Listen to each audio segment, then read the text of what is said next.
If a pack of bloodthirsty demons are hunting you down, and their only goal is to drag you to hell, what would you do? I'm going to break down the mistakes made, what you should do, and how to beat the demons in Hellbound. Someone in this coffee shop is going to die. This group of friends are watching a video about a series of strange attacks that have started happening around the world. The presenter explains that before the victim is killed, they are always visited by a spirit. It will tell them exactly when they will die, and when that day comes, 3 giant monsters will arrive to take that person to hell. This guy makes fun of the presentation, insisting it's just cheap visual effects, but the group doesn't realize they're about to see something they'll never forget. Behind them, this man checks his phone and is terrified to see that it's 1:20. Suddenly, 3 giant creatures come crashing through the glass wall of the coffee shop. The executioners have come for him, and he desperately runs out of the building, scared for his life.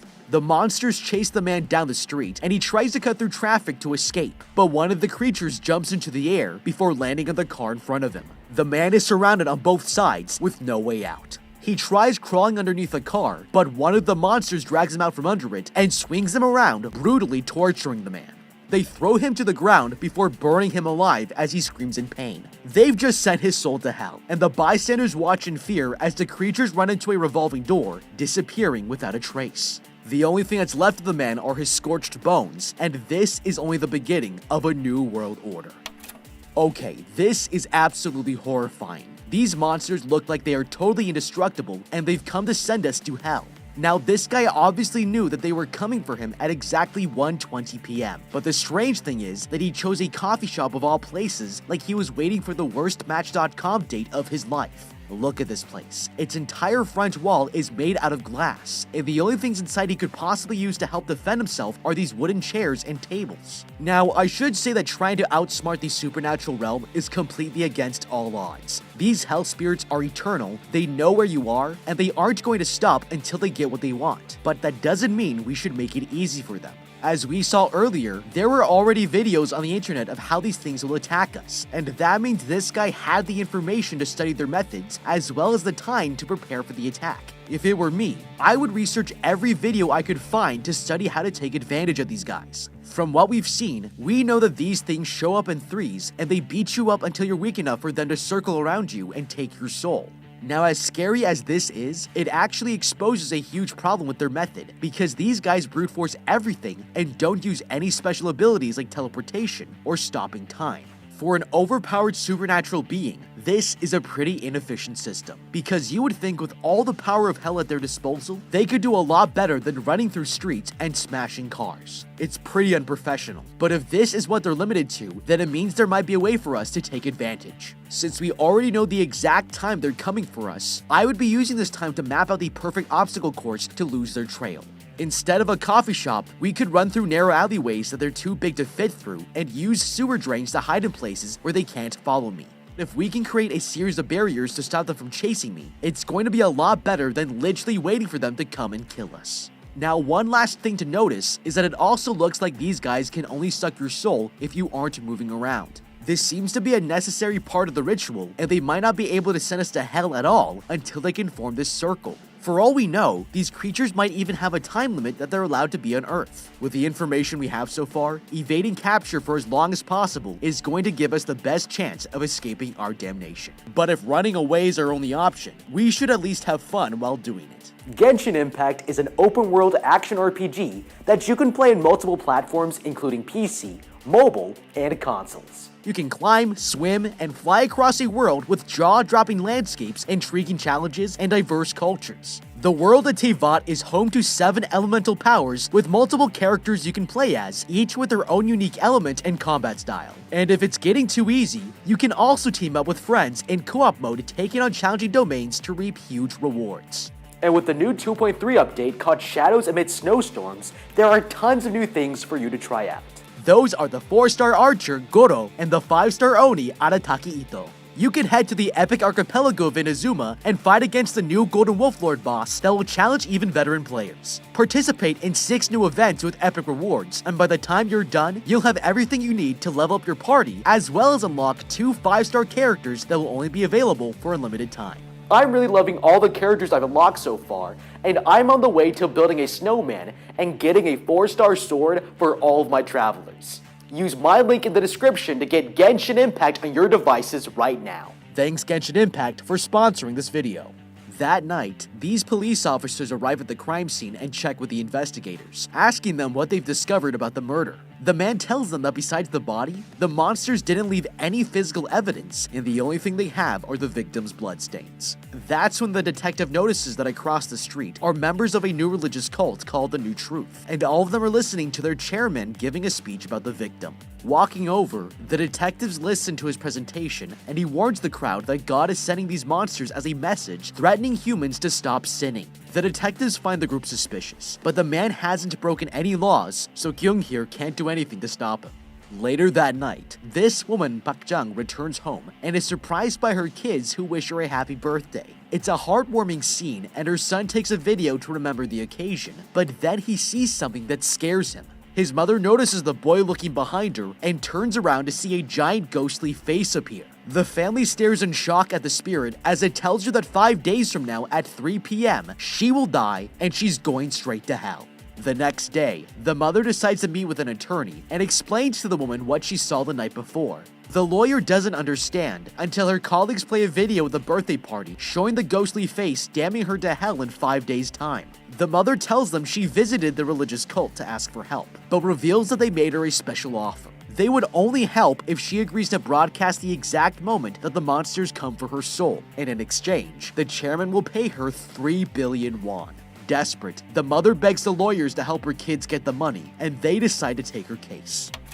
Okay, if there's one thing scarier than going to hell, it's not knowing what you did wrong to get there in the first place. This cult here claims to have the answers, but there's already enough information to tell us that they're not interested in answers, they're interested in power. First of all, we need to realize that as terrifying as it might seem, this whole situation is a blessing in disguise. In real life, there's nothing empirical that we can measure or quantify to prove that the afterlife exists, but these monsters have changed that completely. This situation is a scientist's dream come true because now we can use them to not only confirm that there is an afterlife, but study them to figure out what's going on. Instead of using this woman's death as a way to study the creatures, this guy wants to use it to broadcast his religious message across the country. Now, what's interesting is that it isn't hard to disprove the man, because even though we know virtually nothing about these creatures, there's still a lot of logical interpretation here that contradicts this man's theology. So let's break it down and expose him. First of all, let's take account of what this man is actually preaching. He says that all this is happening because God is sending a message to be more righteous and wants us to live holier lives. Now, there are some fundamental problems with this philosophy. The first is that we have to ask ourselves why this is happening now. It might seem counterintuitive, but it's a statistical fact that the modern world is less violent, more empathetic, and far more virtuous than it has ever been in the history of civilization. As a quick example, in the 1300s, we were literally burning women at the stake because we thought they were witches. It's difficult to understand just how brutal the ancient world was, but trust me when I tell you, if there was ever a time in human history where these hell demons would have been useful, it would have been 700 years ago, not today. With that in mind, it's incredibly illogical that this would be a message from God reminding us not to be sinful, because this is literally the best society has ever been. This isn't about sin at all, and we don't have to be philosophers to realize that the chairman here is full of shit. Faith is not a replacement for knowledge, and the man is playing to our fear as a means of gaining influence to spread his message. The next day at the police station, the investigation team has a meeting to discuss the case, when this detective hands the captain a disturbing report. They discovered that the victim's body is not made of human flesh, and the man can't believe what he's just been told. Later, the chairman is walking around a residential neighborhood, but when he turns the corner, the detective and his partner are waiting for him. The chairman has come to speak with the mother and discuss the terms of broadcasting the woman's death. The cops don't trust him, but they've got no idea how crazy this man really is. Inside the woman's home, the lawyers work out the details of the contract, and the attorney makes it clear that they need to keep her children's identities a secret. If the live stream is cancelled, then the full 3 billion won must be paid out, and the chairman agrees, but he knows something that they don't. That night, the detective arrives home and calls out to his daughter, but discovers that she's gone missing. She's been volunteering with the new religious cult, and the man suspects that they have something to do with her disappearance. In another part of the city, the chairman and the daughter are in a car spying on a man in the distance. He tells the girl that this is the person who killed her mom 6 years ago, reminding her of all the pain she suffered since then. But he wants to give her the chance for revenge. Furious, she gets out of the car and sneaks out from behind the murderer before jamming a stun gun into his neck. He's knocked out cold, and with the chairman's help, they take him to a building on the outskirts of town. The man soaks a rag in chemicals and walks over to the murderer on the slab before holding it over his face. He starts fighting back, trying to resist, but the killer can't break free and falls unconscious. The girl pushes his body into the incinerator, and the chairman closes the door on him. He then turns on the heat, burning the man alive, and watches as the girl cries, happy that the murderer is finally punished for his crimes. Okay, this is one sick dude, but he's also just made a huge mistake, because this one murder helps us realize that the chairman is hiding an important secret. It doesn't matter what his religious upbringing is, there's no way that picking someone off the street and throwing him into an incinerator isn't a sin. The interesting thing here is that the chairman actually dared to do something evil without worrying about the consequences. Now, his entire platform is based on doing good things to avoid damnation, so he would only be doing this if he already knew that nothing bad would happen to him. This is incredibly revealing, and it tells us there's a lot more that he's hiding from us. We don't know what that secret is yet, but there's already a lot of information that we can dissect to build our own theory about what these monsters are, and we don't need faith to do it. The first clue is that there's always 3 of them. This is a very strange detail, because these creatures are strong enough that they should only need one to do the job, but they're never alone. It could mean they need all 3 monsters to perform the soul-sucking ritual, and it's a huge weakness if we know how to take advantage of it. Now, we also know that there's another monster which comes to announce that you'll be sent to hell, but what's fascinating is that it suggests there's a hierarchy. The face is acting as a messenger, and the monsters are acting as soldiers to carry out the orders. Now, the reason this matters is because hierarchy means structure, and structure means there are rules, and if there are rules, then we can use them to protect ourselves. The supernatural realm should be eternal and all-powerful, which means the system that governs it has no need to change. With this in mind, we can deduce that the sudden appearance of these monsters means that they aren't a part of the natural order, but working against it. They might be rogue supernatural mercenaries who are headhunting souls and taking orders from a different authority. We also have to account for the death sentence here because each person is given a different amount of time left to live. This woman was given only 5 days, but the important question here is why they should get a warning at all. It would be much more effective to show up and drag people into hell unannounced. For an all-powerful realm, all of this adds up to an extremely inefficient method of taking souls, and it's a sign that they're working against the natural order. Several days later, the live stream is about to start, as people across Korea tune in to watch the woman get sent to hell. That's when this group of religious cultists walk onto the stage, and they all take their seats for the show. As the attorney waits nearby, her coworker reaches into his bag and suddenly hands the woman this strange package. It was sent to their firm from a mysterious source, and she's about to open it when the mother enters the room. She walks over to this chair in the center and sits down, resigned to her fate.